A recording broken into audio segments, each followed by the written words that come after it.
Donc, on peut reprendre A. Donc, on a trouvé son expression. On voit qu'elle a une coordonnée selon l'axe Y. Donc, sur notre schéma, l'axe Y, c'est l'axe qui est vertical et dirigé vers le haut. On peut aussi écrire A de cette façon-là. Hein. A, elle a une coordonnée AX, AY et AZ, avec selon X 0, selon AY E sur M et selon Z 0. On vous demandait dans la question C d'en déduire les coordonnées du vecteur V. Donc on va intégrer pour avoir V. Donc ici on aura une première constante C selon X qui vaudra 0 parce que à t égale à 0,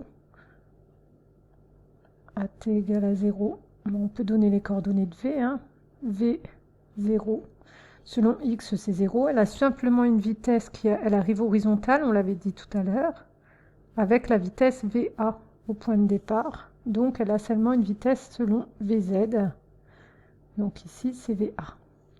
Ensuite, selon Y, on intègre, ça nous donne EE sur M fois T plus une constante CY. Et puis selon Z, tout simplement une constante CZ. Donc avec les conditions à l'origine, on trouve que V, donc Cx ce sera directement 0. Vy c'est EE sur MT et Vz c'est directement VA. Établir les équations horaires du mouvement. Donc on continue, on intègre pour avoir les équations horaires du mouvement. OM. Quand on intègre, donc on peut mettre déjà les conditions à l'origine. À l'origine, on est au point O, donc on aura 0, 0 et 0. Donc quand on intègre la vitesse, ici, on a une constante, on va l'appeler X.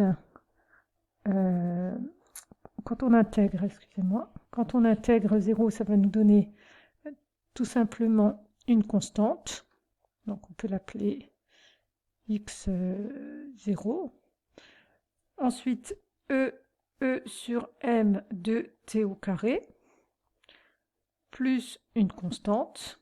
Donc là, les constantes, je les ai appelées x0, y0, et puis VAT plus z0.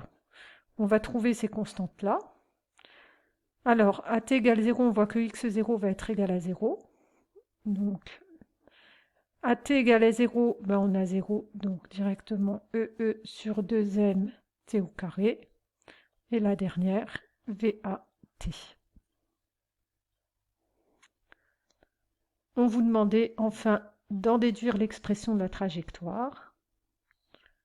Donc pour la question E. Donc, Y, c'est égal à EE sur 2m t au carré. Et Z est égal à VAT. Donc on en déduit, alors Z égale à VAT, on en déduit déjà que T, c'est Z sur VA, qu'on injecte dans l'autre. Donc Y est égal à EE sur 2M et T au carré. Ça nous donnera au dénominateur VA au carré et Z au carré. Donc voilà ce qu'on a pour l'équation, pour l'expression de la trajectoire. On a une trajectoire Y en fonction de Z. On vous dit, montrer que la déviation YS à la sortie de la zone comprise entre Y1 et Y2 s'exprime sous la forme, donc YS, c'est le Y quand justement le Z est égal à S. Alors, pour Z, donc pour le Z qui correspond au point S, et là pour le Z là, on constate que son Z il est égal à L. Donc en S, on va le noter différemment. En S, on a Z qui est égal à L. Donc on va tout simplement le remplacer dans l'expression, ce qui nous donne, puisque nous c'est YS qu'on nous demande de déduire, YS est égal EE sur 2 MVA au carré multiplié par L au carré. Alors je rappelle que VA c'était V0, hein, d'après ce qu'on nous disait. Donc on peut aussi écrire EE sur 2 M V0 au carré L au carré avec E est égal à U sur D. Donc en remplaçant, on trouve que YS est égal à EU sur 2MD. Ah oui, alors ici, la distance entre les deux plaques est notée petit d. C'était tout à l'heure que c'était noté grand D. Ici, la distance entre les deux plaques, c'est un petit d. Donc là, on va rectifier, c'est U sur D.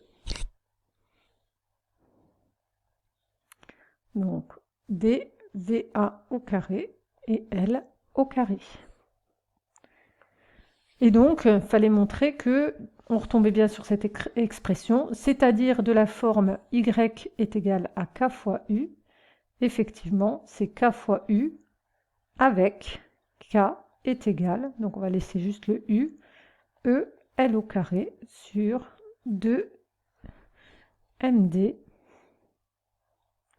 2 MD V0 au carré. Ensuite, on vous disait, en G, on admettra que le déplacement Y du spot sur l'écran, qui lui aussi est proportionnel à U, est de la forme Y est égal à B fois U.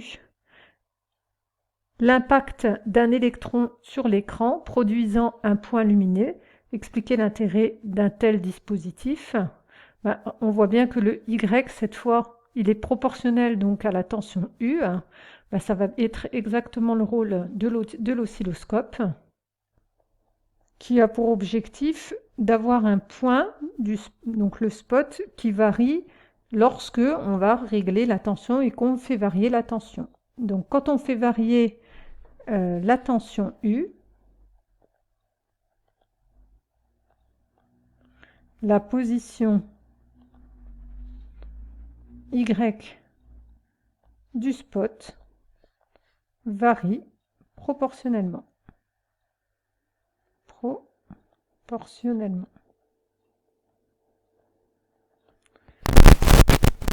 En question E, on vous disait quelle est la conséquence du fait